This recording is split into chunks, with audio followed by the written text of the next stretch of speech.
So for those of you who don't know, I was at Monday Night Raw last night.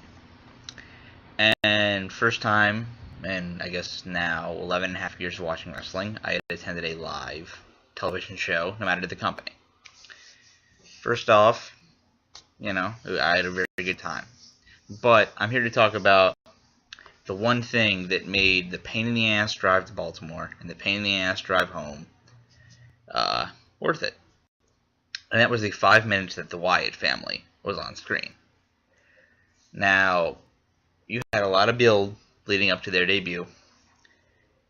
And not to mention, there were two wrestlers in this stable who have always said could be huge for WWE. Whether you call, Bray Wyatt, almost called him Husky Harris. But in reality, neither of those are his real name. He's Rotundo's kid. And then Brody Lee, who in WWE is known as Luke Harper.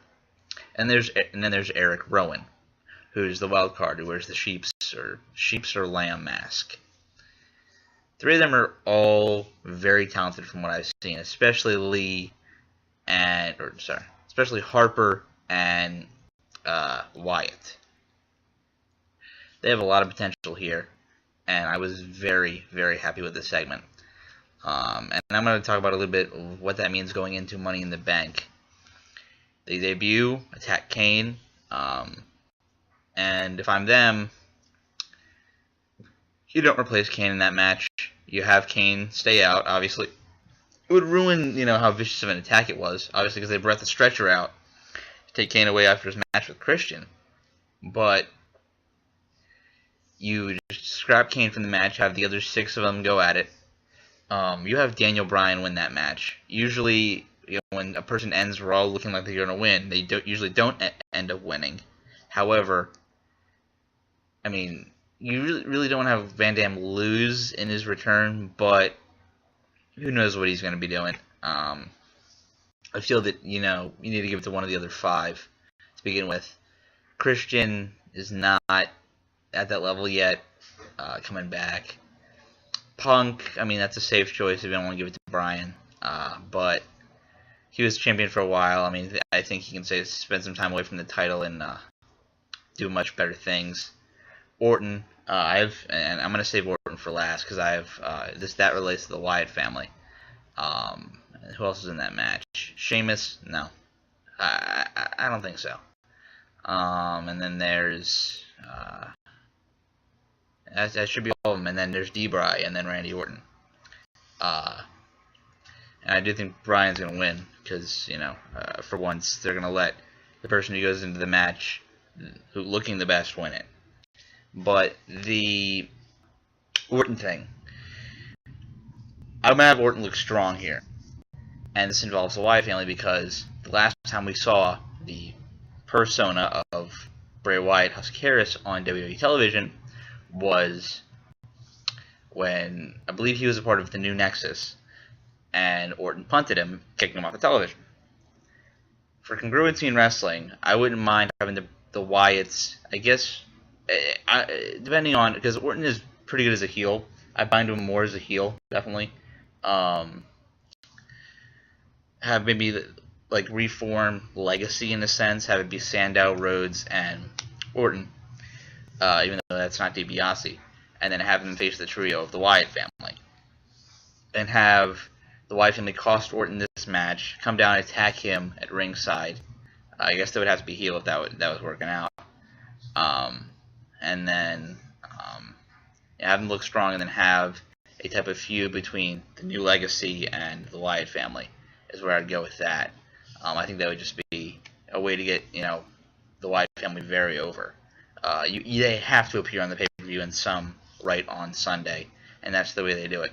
Either that or they can hijack the SmackDown match and look towards the future, have either Brody Lee or I'm gonna keep calling him Brody Lee, have Luke Harper or Bray Wyatt interfere, kind of hijack the pay-per-view from the start, because I see that being the opener on Sunday, and have one of them go into the match, not necessarily win it, because it's kind of open. It could be Fandango. It could be Barrett or Ambrose, one of the three. Maybe even Cesaro, because of the Zeb Coulter angle, that would give that much more meaning.